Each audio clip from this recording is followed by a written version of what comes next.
యేసుక్రీస్తు నామమున అందరికీ శుభములు తెలుపుచు పరిశుద్ధ ఆదివార దిన ఆరాధనకి మిమ్మల్ని అందరినీ ప్రేమతో ఆహ్వానిస్తున్నాను. ప్రార్థించుకొని ఆరంభించుకుందాం. ప్రేమ నమ్మకం కలిగిన ప్రియ పరలోకపు తండ్రి, మీకు వందనములు స్తుతి స్తోత్రాలు చెల్లించుకుంటున్నాం. గడిచిన వారం అంతా కాచి కాపాడిన దేవా, ఈ వారంలో ప్రభా నేను స్తుతించి గణపరిచి ప్రభా మా వారముని కొనసాగించుచుండగా ప్రభా మీ యొక్క కృపా కాపుదలలో భద్రపరచండి.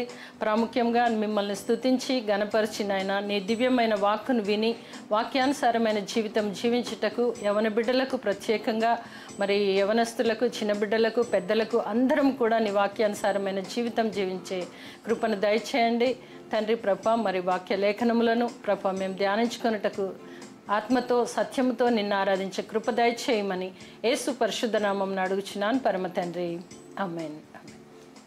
మంచిదండి, అందరం కలిసి ఇప్పుడు ఆంధ్ర క్రైస్తవ కీర్తన పుస్తకంలోని 527వ పాట, ఇది యువజనులకు క్రీస్తు ఆహ్వానము అని ఉంటుంది. యూత్ సండే కనుక మరి బిడ్డలను బలపరుస్తూ పాటని పాడుకుందాం.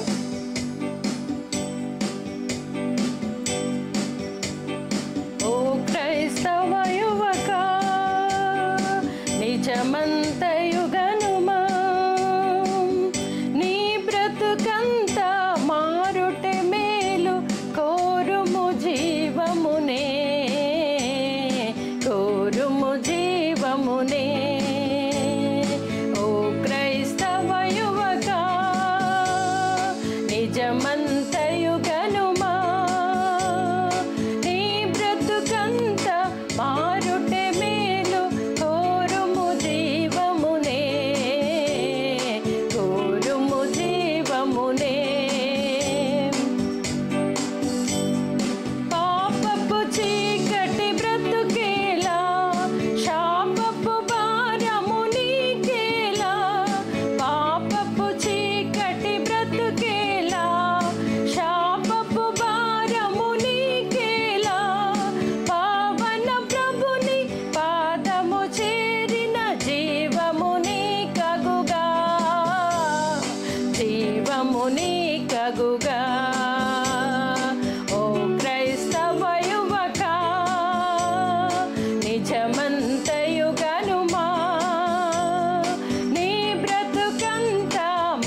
మంచిదండి. ఈ సమయంలో దైవ వాక్యాన్ని విందాం.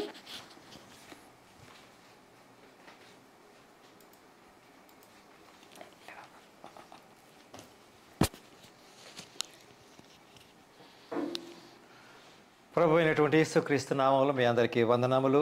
నేటి దినము మనం ప్రత్యేకంగా యూత్ సండేగా ఆరాధన జరుపుకుంటున్నాము కనుక యవనస్తుల గురించి మనము మాట్లాడుకోవాల్సినటువంటి విషయం మనం కొన్ని నిమిషంలో ధ్యానించుకుందాం. ప్రియులారా, ఈ లోకంలో యవనస్తులకు ఉండేటటువంటి ప్రాముఖ్యత చాలా ఎక్కువ. అంటే ఏ ఉద్యోగాలకు వెళ్ళినా కూడా యవనస్తులని అంటూ ఉంటుంటారు. కావాల్సినటువంటి ఒక కంపెనీ అభివృద్ధి చెందాలన్నా యవనస్తులు కావాలి. అంతేకాకుండా ఎనీథింగ్ ఒక పని చేయటానికి యవనస్తులకు ఉండేటటువంటి శక్తి సామర్థ్యాలు మిగతా ప్రజల కంటే ఎక్కువ. మిగతా ప్రజలు అంటే వృద్ధులకు శారీరకంగా బలహీనంగా పడిపోతారు కాబట్టి బరువులు ఎత్తలేరు, పరుగెత్తలేరు అని. కాబట్టి ఈ యొక్క పరిచర్యలో కూడా క్రీస్తు ప్రభును, యేసు ప్రభువును, క్రీస్తును ప్రకటించటంలో సంఘంలో యవనస్తుల పాత్ర ఎంత గొప్పదో బైబిల్లో కొన్ని విషయాలు చెప్పబడి ఉంటున్నాయి. ఎందుకంటే సువార్త ప్రకటించడానికి యేసు ప్రభువు ఎన్నుకున్నటువంటి వారిలో అనేకులు ఉన్నారు. అంటే 12 మంది శిష్యులను మనం ఎక్కువగా, తదనంతరం 70 మందిని, తర్వాత ఆ రకంగా చేసుకుంటూ పోయినప్పుడు ఫ్రెండ్స్, యవనస్తులలో ఉండేటటువంటి ఎనర్జీస్ చాలా ఎక్కువ. ఇక్కడ అపోస్తలుల కార్యంలో మనము ఇక్కడ 6వ అధ్యాయంలో కనుక చూసినట్లయితే, అపోస్తలుల కార్యము 6వ అధ్యాయంలో మొదటి నుంచి ఇక్కడ 7 వచనములలో ఏం జరిగింది? ఆ దినములలో శిష్యుల సంఖ్య విస్తరించుచున్నప్పుడు అనుదిన పరిచర్యలో తమలోని విధవరాండ్లను చిన్నచూపు చూచిరని హెబ్రీయుల మీద గ్రీకు భాష మాట్లాడు యూదులు సనగసాగిరి. అప్పుడు 12 అపోస్తలులు తమ శిష్యుల యొద్దకు శిష్యుల సమూహమును పిలిచి, ఇక్కడ జరిగినటువంటి విషయం ఏంటంటే, అక్కడ జరుగుతున్నటువంటి కొన్ని సమస్యలను తీసుకొచ్చి హెబ్రీయులు, గ్రీకు వీళ్ళ ఇద్దరి మధ్య ఉన్నటువంటి చిన్నదా పెద్దదా పక్కకు పెట్టిన దాని గురించి అపోస్తలుల దగ్గర తీసుకొని వచ్చినప్పుడు అపోస్తలులు ఒక విషయాన్ని వాళ్ళకి చెప్పారు. తీసుకొచ్చినటువంటి జన సమూహంతో ఏమన్నారంటే, శిష్యుల సమూహాన్ని పిలిచి, మేము దేవుని వాక్యము బోధించటం మాని ఆహారము పంచిపెట్టుట యుక్తము కాదు. మాకప్ప చెప్పినటువంటి పని ఏంటండి? దేవుడి వాక్యాన్ని బోధించటం. మేము ఈ పనిని పక్కకు పెట్టి ఆహారం పంచిపెట్టడం సమంజసం కాదు. కాబట్టి మీరు కొద్దిమంది ఎవరైతే అప్పుడు ఏమంటున్నాడు? కాబట్టి సహోదరులారా, ఆత్మతోనూ జ్ఞానముతోనూ నిండుకొని మంచి పేరు పొందిన 7 మనుష్యులను మీలో ఏర్పరచుకొనుడి. మేము వారిని ఈ పనికి నియమింతుము. అయితే మేము ప్రార్థన యందును వాక్య పరిచర్య యందును ఎడతెగక యుందుమని చెప్పిరి. ఈ మాట జనసమూహం అంతటికి ఇష్టమైనందున వారు విశ్వాసముతోనూ పరిశుద్ధాత్మతోనూ నిండుకొనిన వాడైన, ఇక్కడ 7 తెస్తారు. స్టెఫెను, ఫిలిప్పు, ప్రోకోరు, నికానోరు, తీమోను, ఫర్మెనాసు, యూదుల మత ప్రవిష్టునుడు అంత్యొక వాడును అగు నికోలాస్ అని వారిని ఏర్పరచుకొనిరి. ప్రియులారా, ఈ యవనస్తులను అంటే విశ్వాసముతోనూ జ్ఞానముతోనూ ఆత్మతోనూ నింపుకునే వీరు అంటే ఇహలోకమందు జీవిస్తూ ఉంటున్నప్పటికీ కూడా ఆత్మజ్ఞానము చేత దేవుడిని ప్రకటించగలిగినటువంటి ఒక డెడికేటెడ్ పీపుల్ని వీళ్ళు తీసుకొస్తారు. యవనస్తులు గ్రహించవలసినటువంటి విషయం ఏంటంటే, చూడండి, వారికి ఉండేటటువంటి ప్రతి ఒక్క వ్యక్తి వయస్సుతో నిమిత్తం లేకుండగా ఆలోచన విధానం వేరుగానే ఉంటుంది. నేను ఆలోచించినట్లు మీరు ఆలోచించలేరు, మీరు ఆలోచించినట్టు నేను ఆలోచించలేను. వ్యక్తిగతంగా ఒక్కొక్క వ్యక్తికి ఒక్కొక్క రకమైనటువంటి ఆలోచన ఉంటుంది, అది వేరే విషయం. అయితే ఇక్కడ యవనస్తులను ఎందుకు ఏర్పాటు చేసుకున్నారండి అంటే, వీరు చూడండి, ఎందుకంటే వృద్ధులను ఎందుకు ఏర్పాటు చేసుకోలేరు అంటే, వాళ్ళు ఈరోజు జాయిన్ అయిన తర్వాత రేపు వాళ్ళ శరీర రీతులు, ఆరోగ్య రీతులను బట్టి వాళ్ళు ఎంతకాలం ఉంటారు, పని చేస్తారు, లేదా ప్రయాణం చేయగలరా లేరా అన్న విషయాలు మనం దృష్టిలో పెట్టుకోవాలి. కాబట్టి ఇక్కడ ఏం జరుగుతుంది?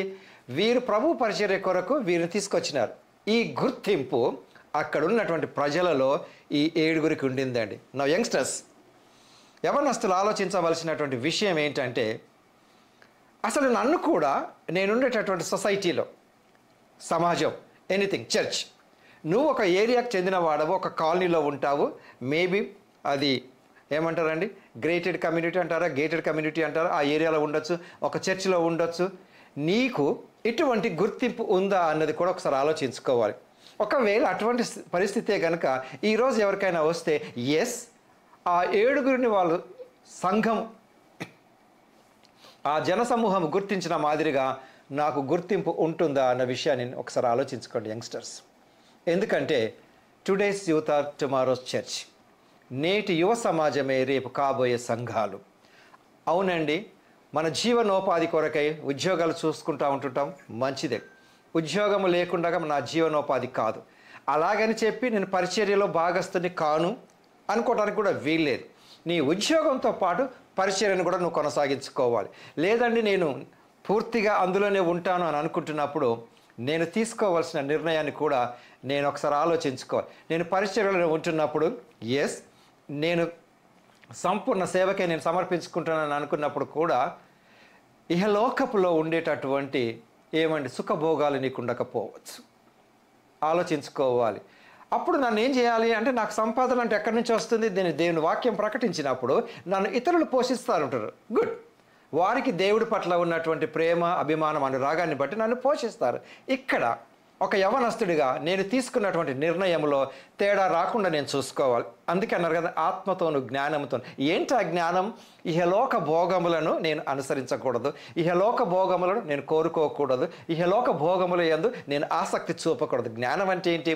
దేవుడి యందు భయభక్తులు కలుగుటే జ్ఞానమునకు మూలం. కాబట్టి నేను ఒక్కొక్కసారి ఆలోచనలు కొన్ని సందర్భాలలో అంటే తొందరపడి కొన్ని నిర్ణయాలు తీసుకుంటారు.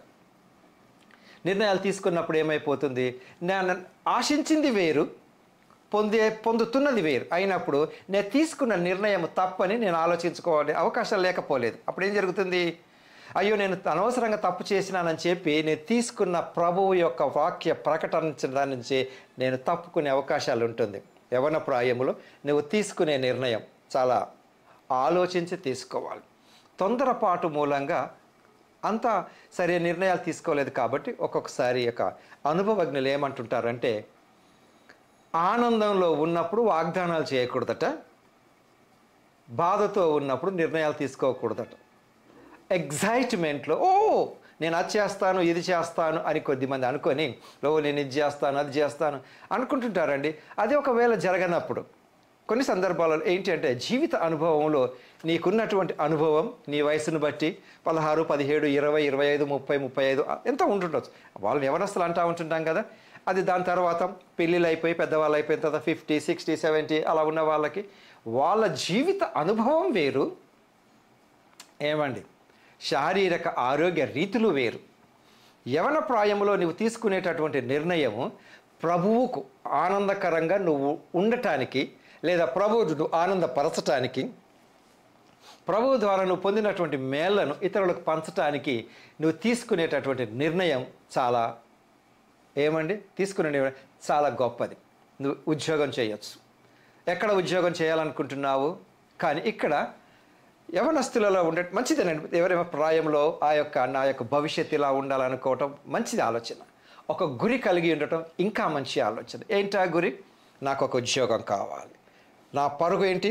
ఆ ఉద్యోగం కొరకు నేను పరుగెడుతున్నాను. ఇంటర్వ్యూ కోసం ప్రిపేర్ అవుతున్నాను. ఎక్సలెంట్. క్వాలిఫికేషన్స్ నాకు కావాలి, చదువుతున్నాను. ఈ నేపథ్యంలో ఇహలోకము నన్ను ఆకర్షించినప్పుడు నేను ఇహలోకానికి వెళ్ళకూడదు. ఇంకొక విషయం ఏంటంటే, ఇక్కడ జరిగే పొరపాట్లు అందరూ అని కాదండి, ఎవరికైతే దేవుడి ఆత్మచేత నడిపింపబడరో వారికి ఉండేటటువంటి చిన్న చిన్న సమస్యలు ఏంటది? ఇతరుల ఒత్తిడికి గురే అవకాశాలు ఉంటాయి. ఇతరుల ఒత్తిడికి స్నేహం చూడండి, చెడ్డ స్నేహము చాలా ఆకర్షణీయంగా ఉంటుంది. మంచి స్నేహితుడు నీ మేలు కోరేవాడు ఎప్పుడు నిన్ను గద్దిస్తాడు, నువ్వు అలా చేయబాకు అని. అప్పుడు నాలో ఆలోచన ఏమొస్తుంది? నేను ముందున్నటువంటి లోకపు గురించి నేను ఆలోచిస్తుంటున్నప్పుడు నాకు వచ్చే తలంపు ఏంటండి, ఈ వ్యక్తి నేను మంచిగా ఉండటం ఇష్టం లేదేమో, అందుకే నేను చెప్తున్నాడు అని అనుకుంటాను. కానీ కొన్ని సందర్భాలలో నువ్వేదో పెద్దవాడి అయిపోయిన తర్వాత తప్పకుండా నువ్వు గత జ్ఞాపకాలలో ఉండక మానవు. పలానా రోజు నా ఫ్రెండ్ ఇలా చెప్పినాడు, అయ్యో నేను చేసింటే బాగుండు అని. కాబట్టి నువ్వు తీసుకుంటున్న నిర్ణయము దేవుడి యొక్క వాక్యానుసారంగా, దేవుడు నీతో మాట్లాడే విధంగా నువ్వు తీసుకోవాలి నిర్ణయం. నేను ఇందాక ఏమన్నాను? నేటి యువతనే రేపు కాబోయే సంఘం. కాబోయే సంఘంలో అంటే డెవలప్ కావాలి అంటే వాక్య పరిచయాలు అభివృద్ధి చెందితేనే కదండి సంఘం వెడల్పయ్యేది. అంటే ఏంటి? సంఘ సభ్యులు పెరిగేది. దానికి ఎవరు దోహదపడుతున్నారంటే నేటి యువత ఎక్కడికి వెళ్తున్నారన్న విషయం మనం ఆలోచించుకోవాలి. అలాగని వాక్యం వింటున్నప్పుడు కూడా కొద్దిమంది చూడండి పెద్దవాళ్ళని చూసి అనటంలో తప్పేమీ లేదంటే వాళ్ళ అభిప్రాయాలు ఏమి వ్యక్తపరుస్తున్నారు. సార్ మీరు జీవితాన్ని అంతా చూసేసి మీ లైఫ్ అంతా ఎంజాయ్ చేసేసి వచ్చినారు కాబట్టి ఇప్పుడు మీకు చెప్పడం సులభమే అని. అలాగని వయస్సులో పెద్దవాళ్ళు అయినందరూ యవన ప్రాయంలో ఎంతో ఎంజాయ్ చేశారని అనుకోవటానికి కూడా వీల్లేదండి. యవన ప్రాయము నుండి ప్రభువు యొక్క కాడిని మోసిన వ్యక్తులు కూడా ఉన్నారు. మీరుండేటటువంటి ఏరియాలోనూ ఒకవేళ మీరు పెద్దవాళ్ళతో గనక మాట్లాడినట్లయితే వారు ఎంతవరకు యవన ప్రాయములో ఆ యొక్క సంఘ పరిచర్యలు అభివృద్ధి చేసినారు. యవనస్తులు ఏమేమి పనులు చేయగలరండి? చాలా పనులు చేయగలరు. చర్చిని డెవలప్మెంట్ ఎలా అవుతుంది? మీ యొక్క ప్రజెన్స్, చర్చిని క్లీన్ చేయటము. ఈ యొక్క ప్రస్తుత పరిస్థితులలో అయితే ఈ యొక్క మీడియాను వాళ్ళే మెయింటైన్ చేస్తూ ఉంటుంటారు. మీకుండే నాలెడ్జ్ పెద్దవాళ్ళకు లేదు. మీరు చేసే పబ్లిసిటీ, క్లీనింగ్ అండ్ కుకింగ్స్ ఇవన్నీ చేస్తూ ఉంటుంటారు కదా. సరే వంట మనుషులు ఎవరు పెద్దవాళ్ళైనా ఈ యొక్క ట్రాన్స్పోర్టేషన్ వెరీ క్విక్లీ ఐటమ్స్ తీసుకురావటం ఏదో ఒక రకంగా మీ యొక్క సహాయం సంఘానికి అవసరం.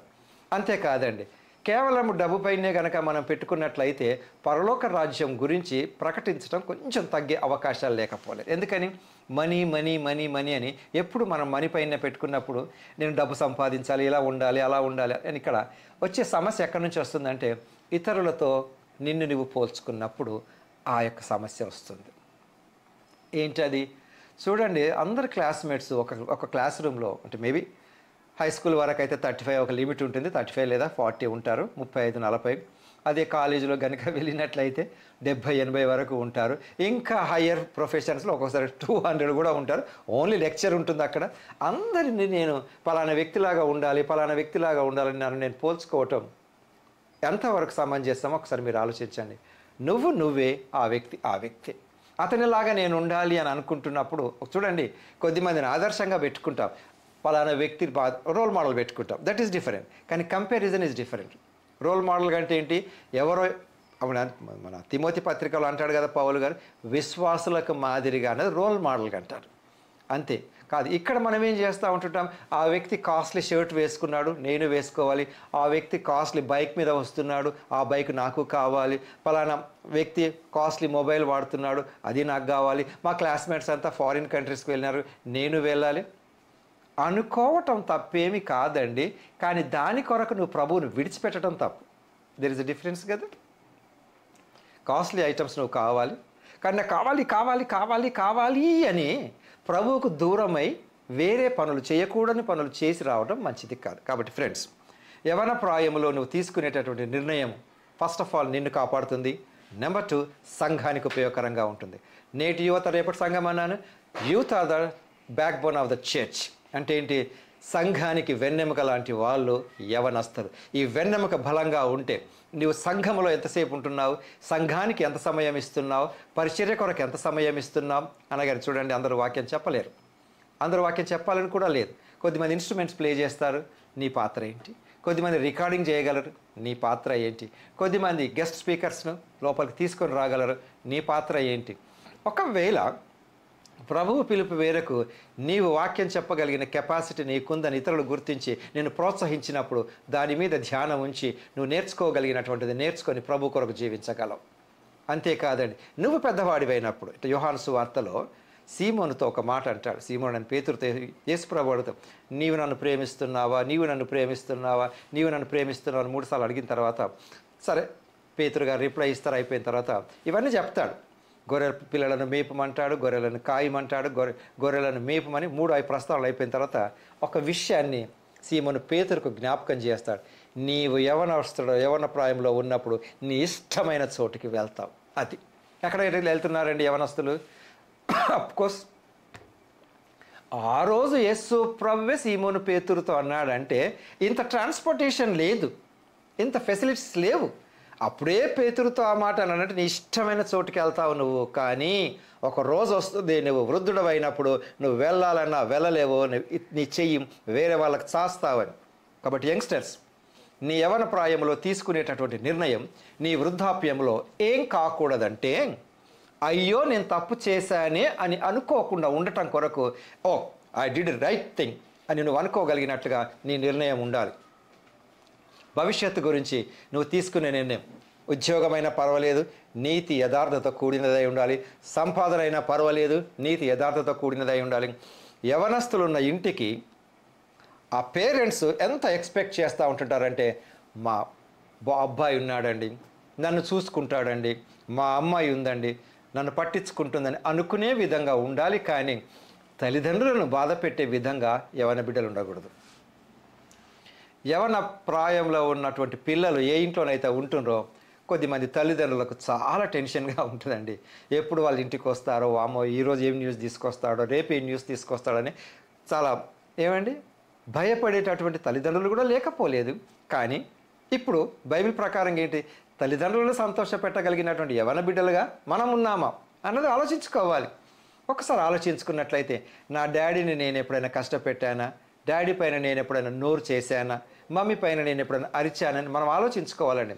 యవన బిడ్డలకి తెలుసుకోవాల్సినటువంటి విషయం ఏంటంటే, నీవు నీ పట్ల యేసు ప్రభువు ఏమనుకుంటున్నాడు అన్న విషయాన్ని నువ్వు చూడాలి. ఇప్పుడు మీరు ఏ పని చేసినప్పటికీ చేయవలసినటువంటి గుర్తుంచుకోవాల్సినటువంటి విషయాలు ఏంటో ఒక్కటి మనం బైబిల్లో చూద్దాం.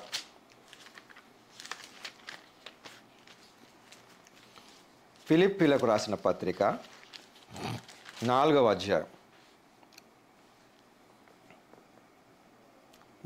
అధ్యాయం 8వ వచనం. మెట్టుకు సహోదరులారా, ఏ యోగ్యత అయినను మెప్పైనను ఉండిన ఎడలా, ఇప్పుడు యంగ్స్టర్స్ ఆలోచించండి, ఏవి సత్యమైనవో, ఏవి మాన్యమైనవో, ఏవి న్యాయమైనవో, ఏవి పవిత్రమైనవో, ఏవి రమ్యమైనవో, ఏవి ఖ్యాతి గలవో వాటి మీద ధ్యానముంచుకొనుడి. యంగ్స్టర్స్ అని కాదు అందరూ, బట్ స్టిల్ యవన ప్రాయంలో guidance is the most important thing.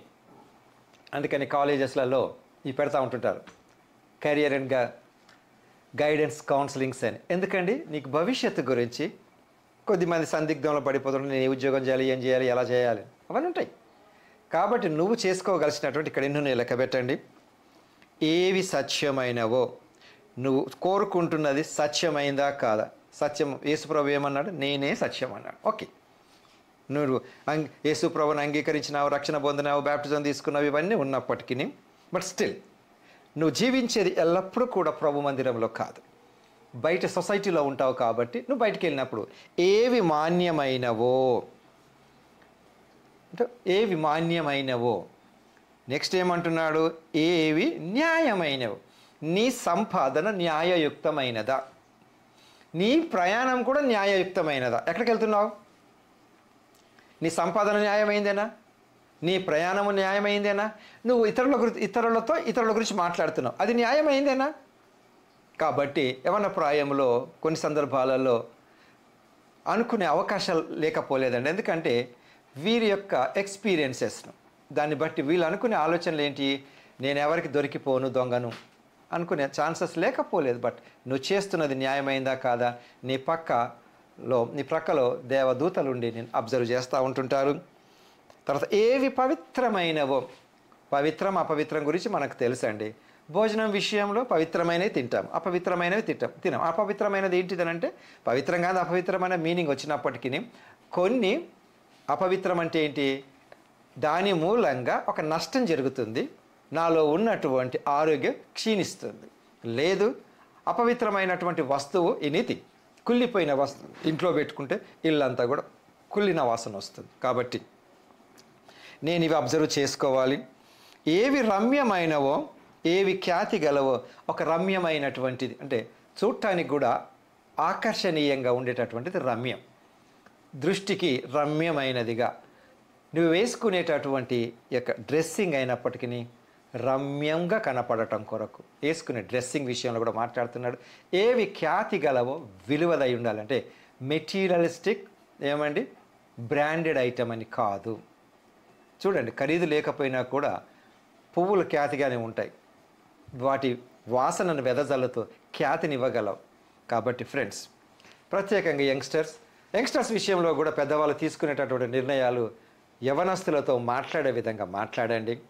వారికి ఏదో తీర్పు తీర్చినట్లు యవనస్తులను తక్కువ చేసి మాట్లాడడము. కొద్దిమంది పెద్దవాళ్ళు మాట్లాడుతున్నప్పుడు ఏమంటుంటారంటే, మేము మీ వయసులో ఉన్నప్పుడు ఇలా కాదు. నిజానికి అలా కాదండి. వాళ్ళ వయసుల ప్రకారం వాళ్ళకున్న ఫెసిలిటీస్ వేరు, మీకున్న ఫెసిలిటీస్ వేరు. కాకపోతే పెద్దవాళ్ళు కూడా పిల్లలతో సరైన రీతిలో వారితో కలిసిపోయే విధంగా మాట్లాడిన దాని అర్థం వాళ్ళు ఎక్కడికో చేయకూడని పని చేసినప్పుడు పెద్దవాళ్ళు అక్కడికి వెళ్ళమని కాదండి. నా అప్రోచ్ నాన్ జడ్జిమెంటల్గా కనుక ఉన్నట్లయితే వారు పెద్దవాళ్ళతో కూడా సరైనటువంటి రీతిలో వారు మాట్లాడగలరు. ఓకే, పెద్దవాళ్ళు కూడా మాట్లాడాలి, పెద్దవాళ్ళు కూడా వాళ్ళతో సరైన రీతిలోనే మాట్లాడాలి.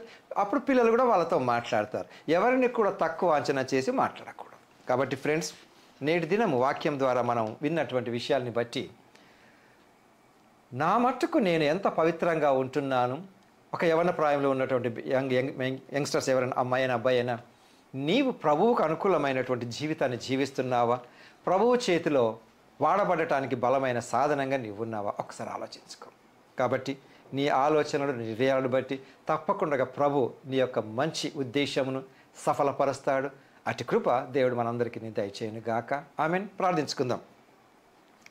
ప్రేమ కనికరం కలిగిన ప్రియ పరలోకపు తండ్రి, ఇంతవరకు మీరు మాతో మాట్లాడిన విధానమును బట్టి మీకు వందనములు. యవన ప్రాయంలో త్రొట్టిల్లకుండా మీ సన్నిధిని మాకు తోడుగా నుంచి ఆత్మచేత నడిపించమని యేసు నామములో వేడుకుంటున్నాను తండ్రి. ఆమెన్. మంచిదండి. తిరిగి కలుసుకొని ప్రభు మనకు తోడైండును గాక. ఆమెన్.